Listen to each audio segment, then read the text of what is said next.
In this video, I'm going to show you how to add the Mimu bot to your Discord mobile. So first, of course, you'll need to go to your Discord application. And as you can see, I do have it right here.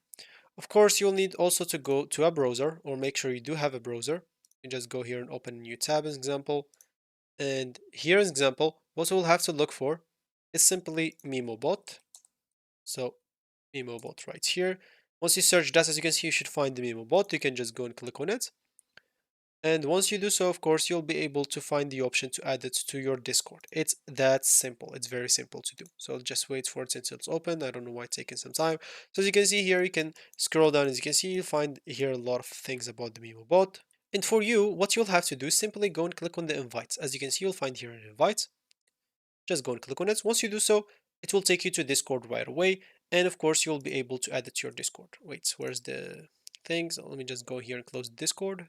I just close Discord and open it up again. I'm just going to click on invite again. And I should be taken to Discord again. So as you can see here, what you'll have to do, you'll have to choose the server that you want to add the bot into. For me, as you can see, I will choose the server that I own. You can add it just to the servers that you own or the servers that you have access to. You have administration access to. So as an example, I'm choosing this server. It's the only server I have. And add bot server creates commands and stuff. I'm just going to click on continue. You'll have to give it everything that you want. If you don't want to give it like specific stuff, you'll be able to. For me, I'm just going to click on authorize. And as you can see, I are human. Just go and click on confirm.